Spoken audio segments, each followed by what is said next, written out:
Epístola do apóstolo Paulo aos Romanos, capítulo 8, versículo 16.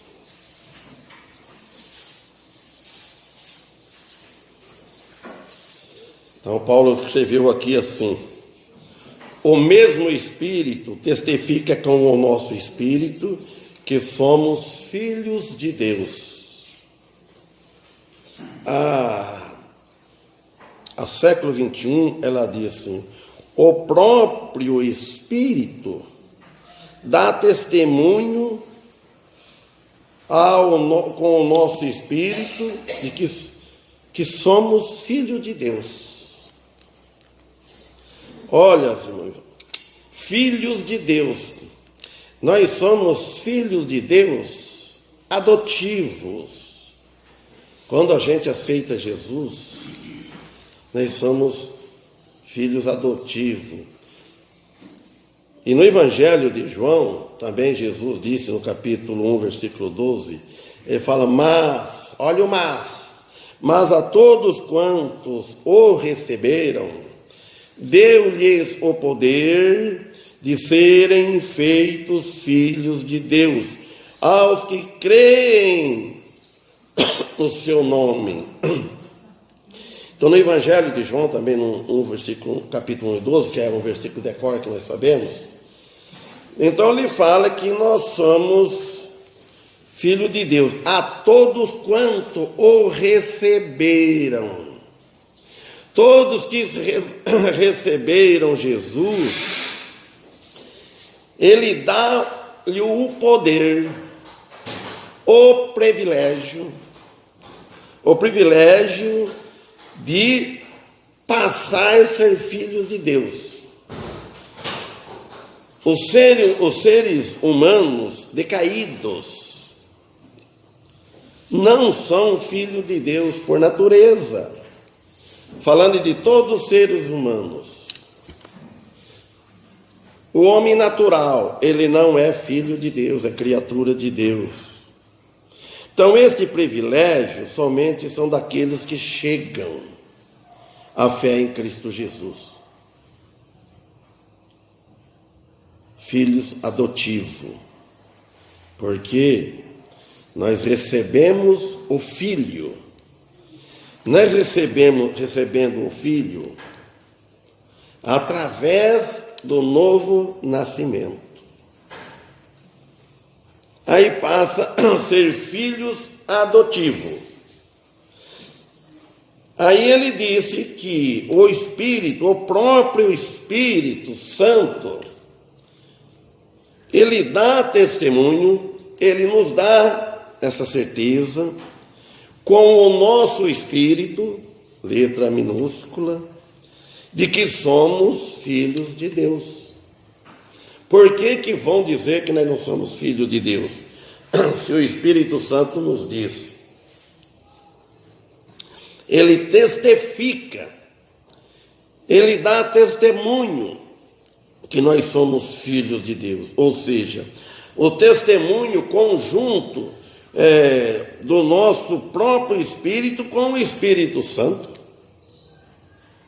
Aí ele vem às claras, ele dá aquela certeza absoluta para nós, no clamor de Abba, Pai. Tudo por nós ter aceito Jesus Cristo como Salvador e como Senhor. Aceitamos o Filho de Deus em nossas vidas. Olha, o versículo 17. E se nós somos filhos, somos logo herdeiros também, herdeiro de Deus e co-herdeiro de Cristo. Olha, se é certo que com ele padecemos, para que também com ele sejamos glorificados.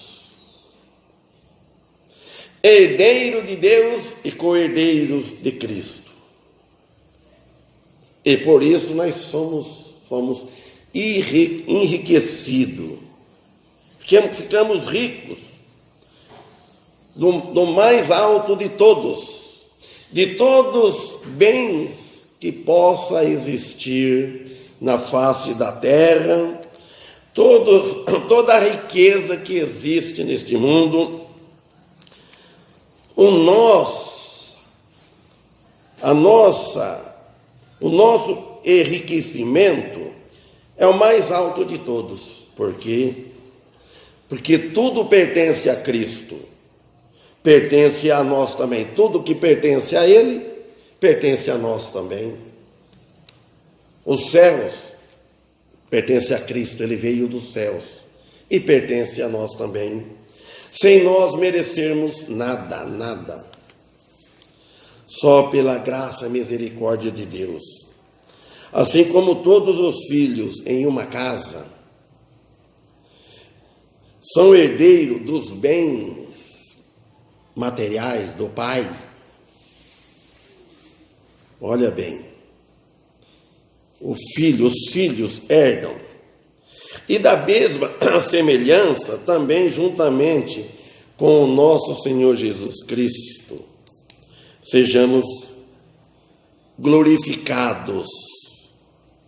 Os cristãos são herdeiros de Deus e co-herdeiro de Cristo. Por que co-herdeiro de Cristo? Porque nós somos co-herdeiro, quer dizer, junto com Cristo. Cristo é o nosso irmão mais velho. Então, ele é herdeiro dos céus. E nós também herdamos junto com ele. Ele na frente e nós atrás. Ele fez as primícias e nós depois vamos atrás. Ele foi na frente. Ele pagou nossas culpas. Ele pagou nossos pecados. Morreu e ressuscitou e ascendeu aos céus. Então nós, o dia da volta dele, nós vamos ser ressuscitados em glória. Então ele é o primeiro, ele foi na frente. E no 18 diz assim, ó, porque para mim tenho por certo que as aflições desse tempo presente não são para comparar com a glória em que nós há de revelar, há de ser revelada. Então ele está dizendo assim, ó, porque tenho por certo, Paulo falando, tenho por certo, por certeza, que as aflições desse tempo presente, desse tempo que nós vivemos, não são para comparar com a glória. O cristão, ele é salvo, filho de Deus, não é para ele ter glória aqui, a glória é lá. Nós devemos gloriar em Jesus Cristo. Ele que nos salvou, nós não podemos dizer, eu me salvei. Não, nós nos salvamos, Ele nos salvou. Então a glória é dele. Então Paulo está afirmando aqui com certeza que o sofrimento de aflições no presente não são para comparar com uma glória futura. Por quê? Porque lá nós vamos ter os corpos glorificados, como é o de Cristo Jesus. Então lá nós não vamos ter tristeza, lá nós não vamos ter lágrimas, vai ser enxugada todas as nossas lágrimas. Isso está em Apocalipse 21, versículo 4, se quiser conferir lá. Fala, e Deus, olha quando nós estivermos lá, e Deus limpará de seus olhos toda a lágrimas, e não haverá mais morte, nem pranto, nem clamor, nem dor, porque já as primeiras coisas são passadas. Primeiro, agora, por que ele não vai ter lágrimas nos nossos olhos? Por que lá não vai haver luto? Porque onde há morte, há luto. Então lá não vai haver mais luto, porque não vai haver morte. Se não vai haver morte, também não vai haver pranto, não vai haver choro. Se não vai haver pranto, porque não vai ter dor. A dor faz nós chorar, derrubar lágrimas. Dor de morte, dor que morreu alguém por causa do luto, ou algo assim parecido nos nossos corpos. Nem dor e nem mal algum. Não vai haver sofrimentos, porque todas as coisas são novas. Lá vai ser tudo novo. Porque as primeiras coisas, ele fala, as coisas velhas são passadas. Olha bem, Paulo disse lá em 2 Coríntios, capítulo 5, versículo 17. Eis que se alguém está em Cristo, nova criatura é. As coisas velhas já passaram. Então nós começamos a saborear isso, mas não saborear com gozo neste mundo que nós sofremos. Nós saboreamos porque essas coisas já passaram. Eu dei o meu testemunho para aquela mulher que eu contei aqui para vocês aquela hora lá. Eu falei as coisas que eu citei em 2 Coríntios. Eu falei, porque as coisas velhas já passaram. Para mim passou as coisas velhas. Para nós cristãos. Então, se as coisas velhas já passaram, então é isso que tudo fez novo. Nós estamos numa nova vida. Nós precisamos, irmãos, ter muito cuidado. Quer ver? Muitos cristãos hoje, eles estão contentes só porque passou pelo batismo de imersão e faz parte de uma igreja. Mas, se ele estiver na velha vida, então não está na nova vida. Então, se ele morrer nessas condições, ele não vai herdar esse lugar aqui que João está dizendo lá em Apocalipse. Então, lá no lugar de novo, ninguém vai ter mais lágrimas. Ele limpará, Deus limpará. Ele, na outra versão, fala na 21, ele lhes enxugarás, a mesma coisa, dos seus olhos, todas as lágrimas. E o oposto disso vai estar com lágrimas, choro, ranger de dente, no lugar onde o bicho não morre e o fogo nunca se apaga. E aonde é que a humanidade sem Cristo vão morar neste lugar eternamente. E os cristãos vão morar nesse lugar aqui.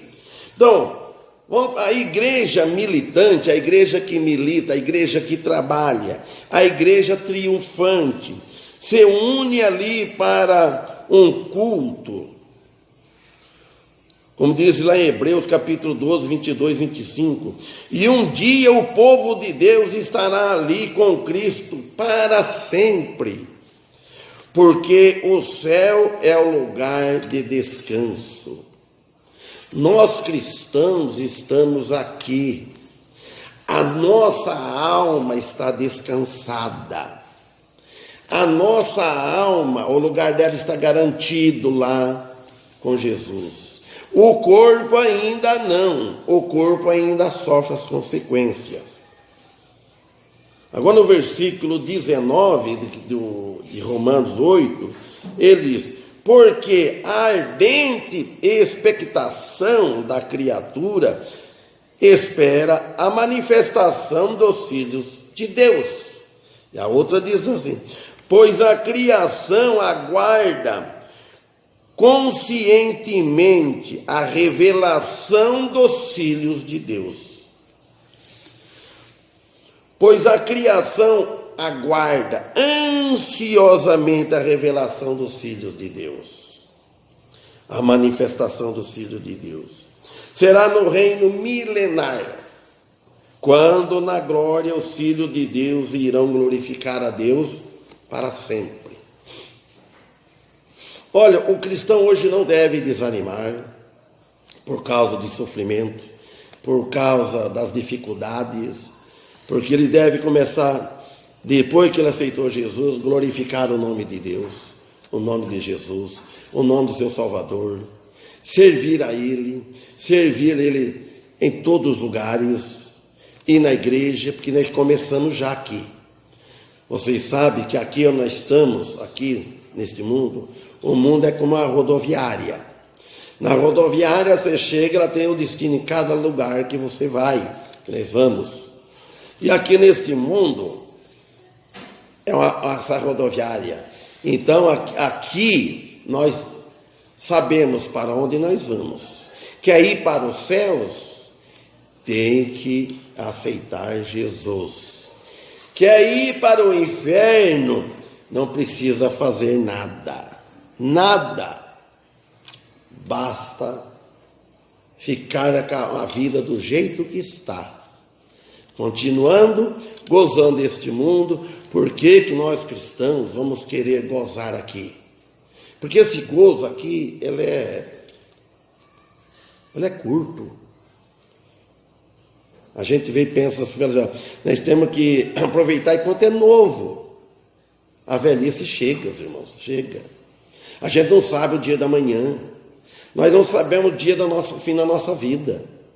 Eu vejo essas pessoas com dificuldade, mais velhas do que eu, de 80 anos, 90 anos. Eu não cheguei lá ainda. Eu já estou com 64 anos, eu já vejo dificuldade, porque não é por nada. Qualquer coisa no corpo atrapalha. Agora você imagina, a gente não sabe o final da nossa vida. Se nós vamos acabar numa cadeira de roda, acamado, sofrendo as consequências do pecado.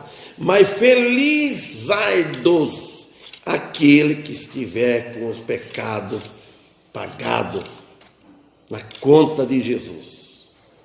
Pior é sofrer esta vida e sofrer a outra. Quando eu ouço falar morreu, descansou desta vida. Mas aí começou o sofrimento eterno, que é muito pior, que ele é eterno. Descansou aqui, a pele, o corpo. Não vai sentir dor mais na pele, no corpo. Mas e a alma? E a alma?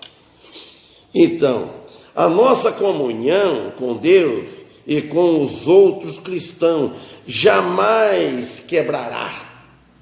Nós, irmãos, nós devemos procurar a comunhão quanto mais, porque é Cristo que faz. Nós temos comunhão com os outros. O inimigo, ele quer destruir a comunhão entre irmãos em Cristo Jesus, entre a harmonia nas igrejas. Agora, a nossa comunhão, eu tenho o Espírito Santo habitando em mim, os irmãos têm o Espírito Santo habitando. Como que nós não vamos ter comunhão? Como que nós vamos odiar? Não existe, não deve existir. Se existir, tem coisa errada. Então, o Espírito Santo não deve estar habitando em alguma das partes. Porque o inimigo, ele atrapalha. Sabemos que ele derruba. Mas ele é como um hóspede temporário. E depois ele não fica morando. Aí chega, a comunhão volta. Olha, então, lá não haverá lágrimas, que nós já lemos, nem dor, nem tristeza, que nós já lemos isso. Agora também em Salmos 23, capítulo 6, diz assim: certamente que a bondade e a misericórdia me seguirão todos os dias da minha vida. E habitarei na casa do Senhor por longos dias. O salmista disse assim: certamente, olha a confiança, e nós podemos falar assim, irmãos. Nós podemos falar assim e cantar que a bondade e a misericórdia me seguirão, olha, me seguirão. Amém por isso. Todos os dias da minha vida, o salmista falando. E habitarei na casa do Senhor. Nós começamos já, irmãos, nesta vida.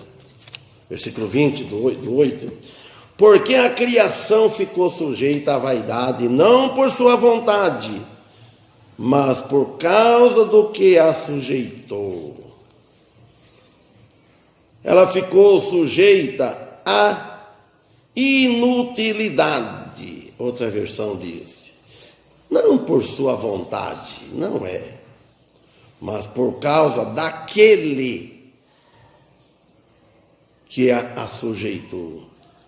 Criação, irmão, fala criação, a própria terra, com a vida sobre ela. Toda vida que está sobre a terra está sujeita à vaidade, uma coisa inútil, porque está sujeita a isso por causa do pecado.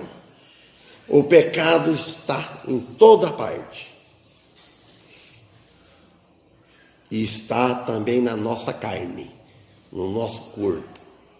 Se nós dermos mais ocasião à carne, ela vai reinar, ela vai desagradar a Deus. Então, aí, através do Espírito Santo, sabemos que esta corrupção, que esta vaidade será destruída um dia, na libertação dos filhos de Deus, deste mundo, para o outro mundo. Primeiro, quando nós morremos, partimos dessa vida, nós já estamos libertos deste corpo. O nosso espírito está lá, vai estar lá. E o corpo vai em algum lugar, no cemitério. Vai ser sepultado. E no dia da vinda de Jesus, no segundo advento, que o primeiro ele veio para salvar, agora o segundo ele vem para buscar os salvos.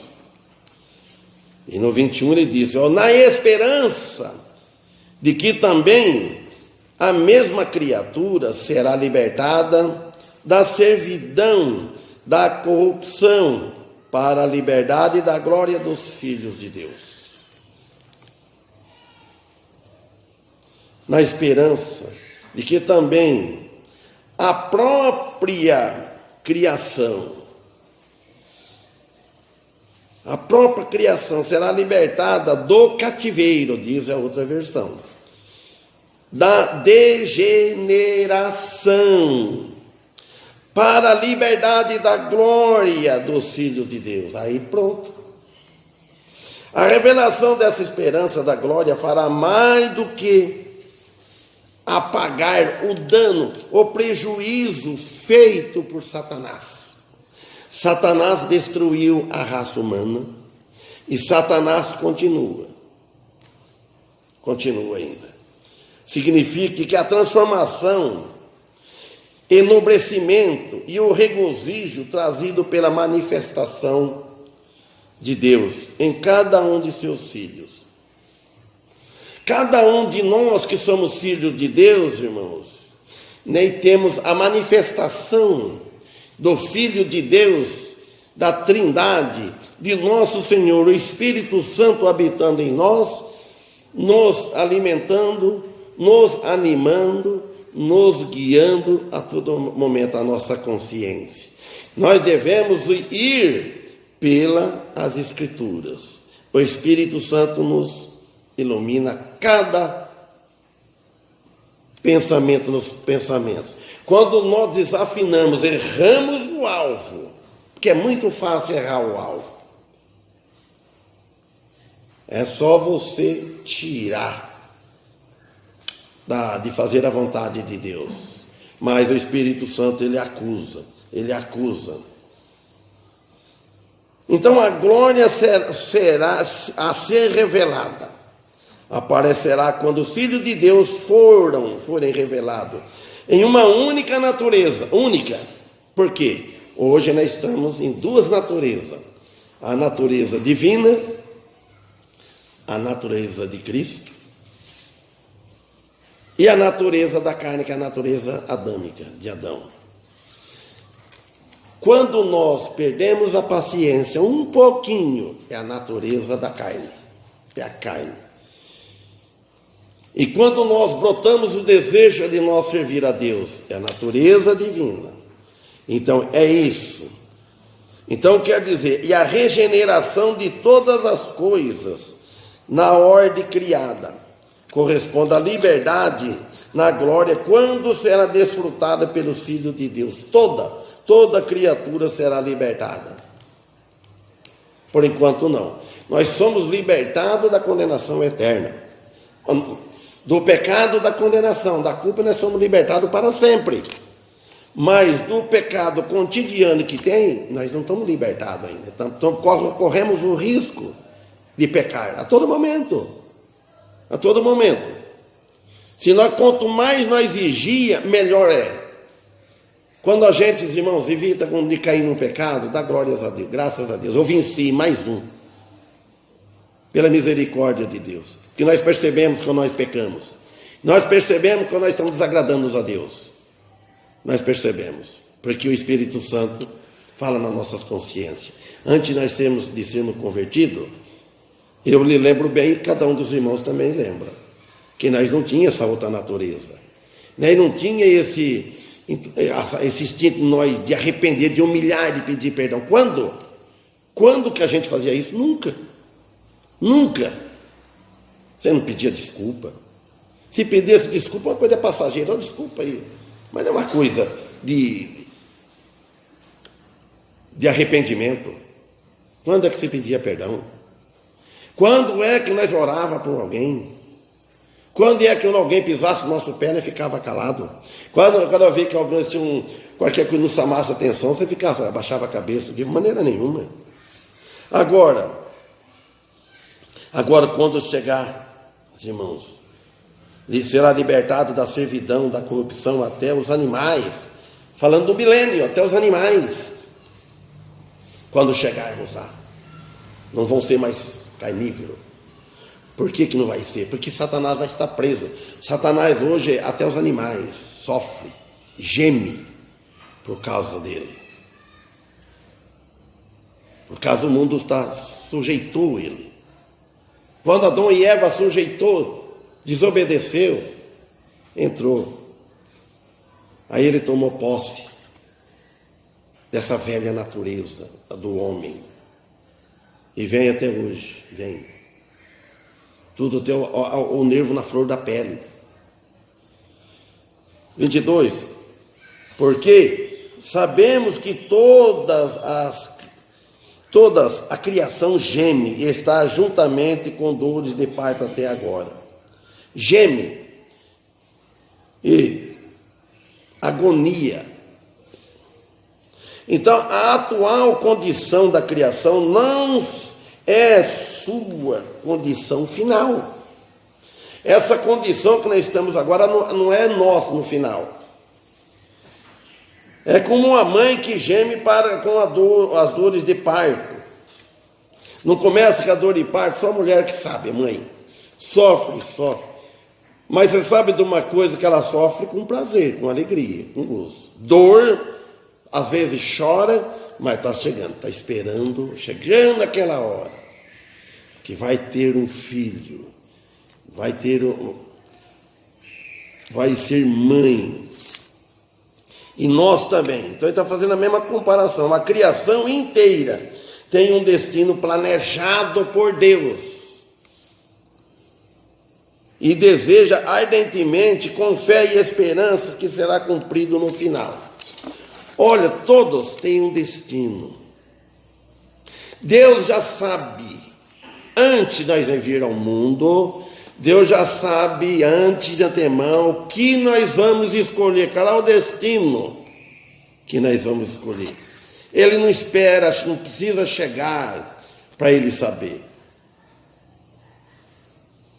Eu estava pensando aquele dia em Marília, Deus já sabia antes tudo isso que ia acontecer. Os trajetos nossos. Está tudo no livro de Deus. Porque Deus, ele é onisciente. Deus, ele é onipresente. Ele está aqui, ele está lá. Olha, não tem como você explicar a dimensão da onisciência, do poder de Deus. Do poder de Deus. Ele conhece os nossos pensamentos. Imagina, irmãos, ele conhece o nosso pensamento agora, cada um de nós. E tem mais ainda. até o último pensamento que nós vamos pensar. Você imagina só, Deus já sabe. Ele que criou nós. Agora, o diabo não sabe os nossos pensamentos. O diabo não sabe, ele não é onisciente, ele não conhece. Ele sabe naquilo que nós somos mais propensos a fazer. Ele sabe. O diabo não está em todo lugar, que nem Deus é. Ele é poderoso, ele é muito. Não tem como nós medir esforço com o diabo. Falar que se gabar, dizer que pisa no diabo, sapateia nele, pisa, amarra ele de forma nenhuma. Quem é o homem? E hoje Deus não dá esse poder para ninguém, para homem nenhum.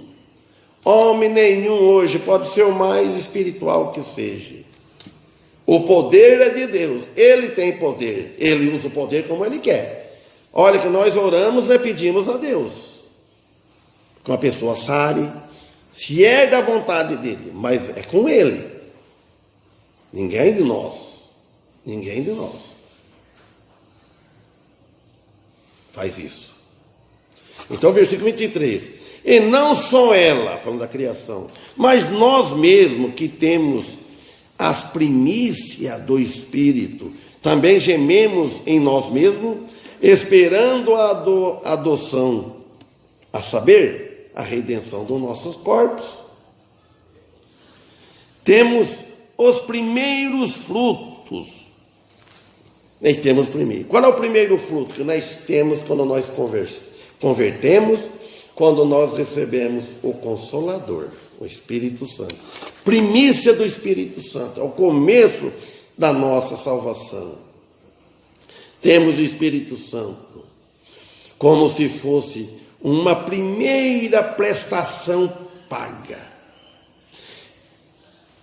Ele é o penhor, o Espírito Santo, da nossa salvação. Nós não recebemos completa. A alma está salva. Então nós temos a primeira parcela, que é uma garantia, que é o penhor. É a mesma coisa se você dever num banco, você põe um penhor. Quantas vezes eu levava a escritura do sítio, que tinha o sítio na Vilândia, e lá faz o cadastro, está aqui, penhorado. Você tira o dinheiro, está aqui. Quando você não pagar aquilo lá, ele não é. Então, ele, o Espírito Santo, quando na volta de Cristo, aí vem buscar o corpo glorificado. Aí é completo, nós somos como ele é, o veremos. Então, por isso, mas só chegará na consumação, quando nós formos ressuscitados, a plena realização da nossa adoção, que temos em Cristo a vida eterna. Vida eterna para sempre.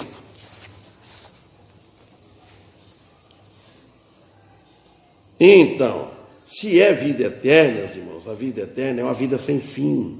Inevitavelmente, pois a vida cristã, ela envolve uma paciente de espera, viver em esperança, com muita fé, gememos, mas o fim é glorioso, a redenção do nosso corpo. 24. Porque em esperança fomos salvos. Ora, a esperança que se vê não é esperança, porque o que alguém vê como espera, note bem, nós não vemos, nós somos salvos, e fala assim, porque em esperança somos salvos, fomos salvos. Nós temos esperança que um dia Cristo voltará e vai nos buscar. Nós temos esperança que nós vamos reinar com Ele lá. Ora, a esperança que se vê não é esperança. Depois que nós estivermos lá e não temos mais esperança, não vai precisar mais de esperança. Por isso que diz, quando diz que cessou os dons, quando cessou todos os dons, aí Paulo diz, mas agora resta só 3: a fé e a esperança e o amor. Isso aí permanece.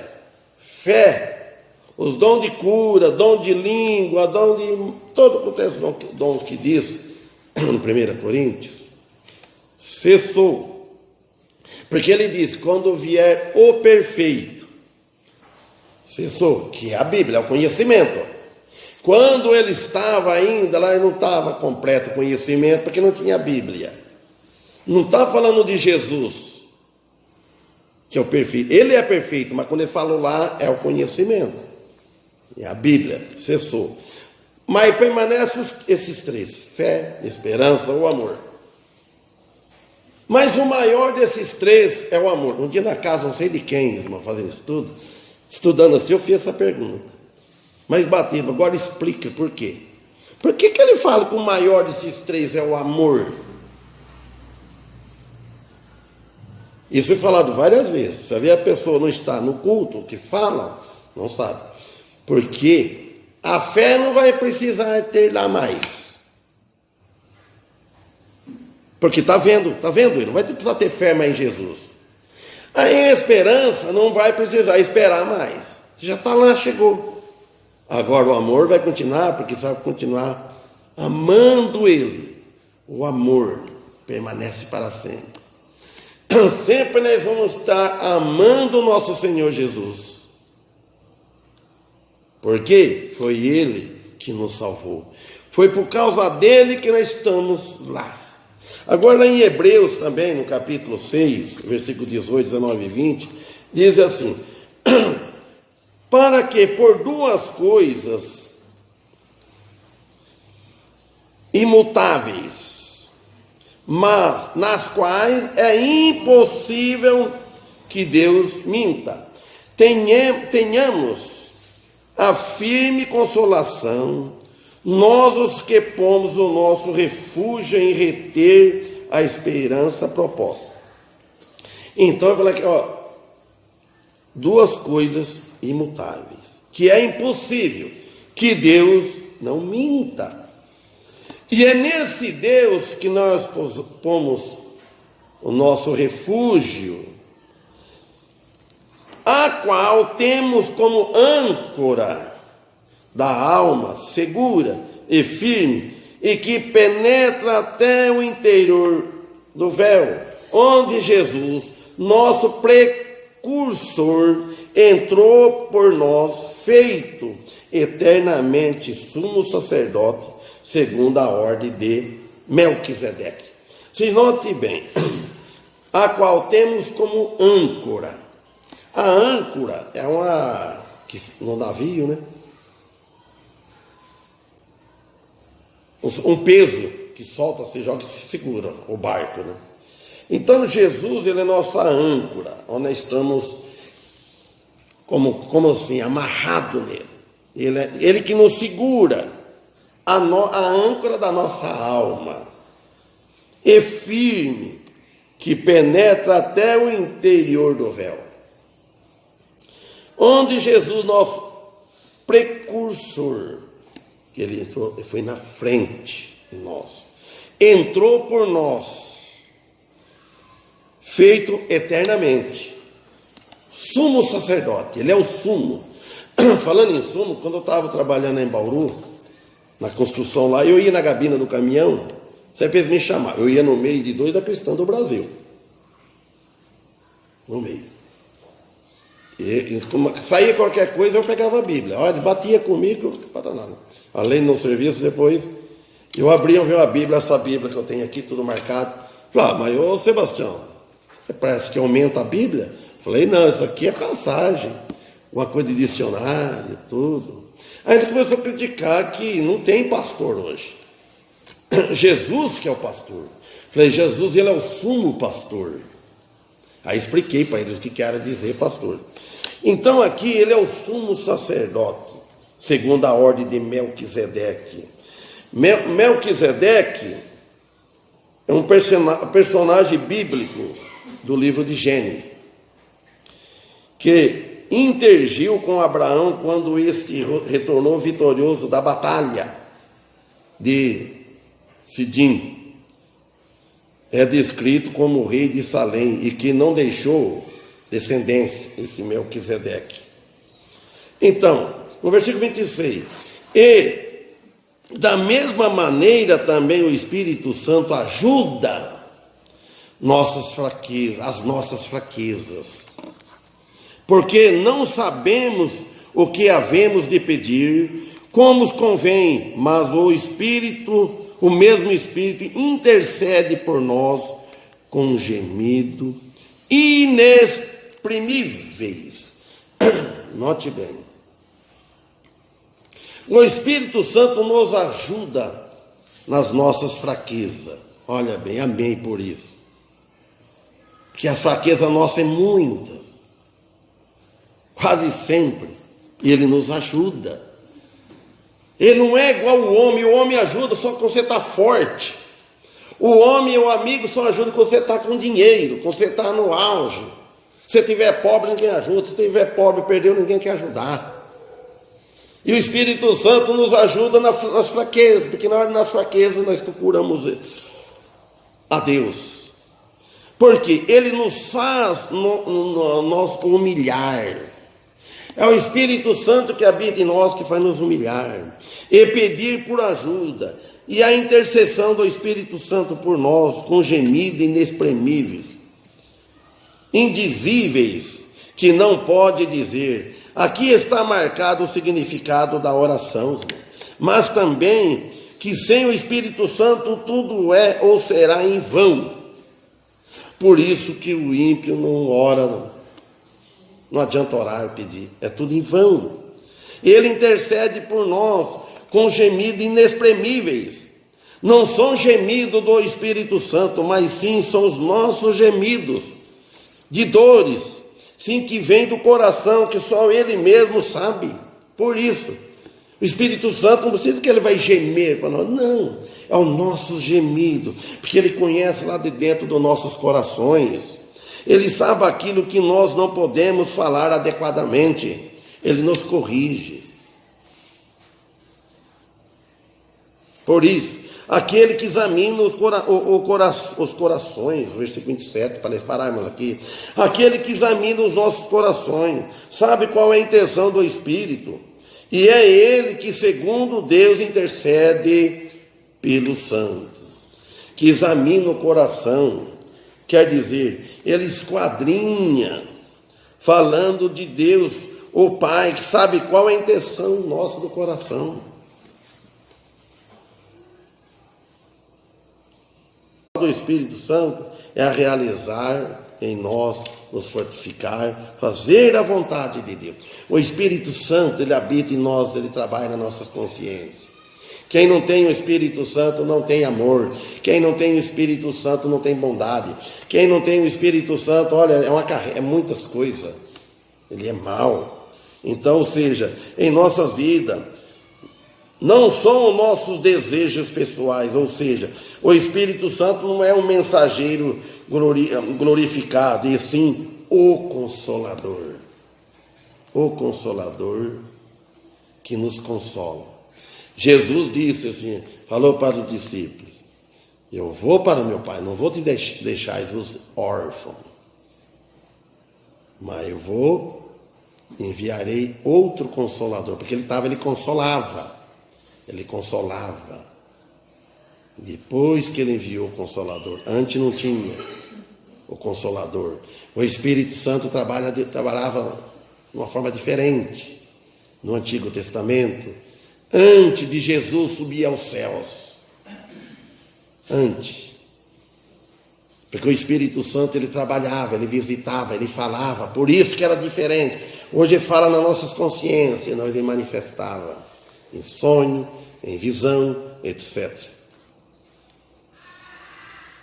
Então vamos ficar com essa lição, que nós devemos servir a Deus. É o dever, não a obrigação. Amém? Tenha uma boa noite.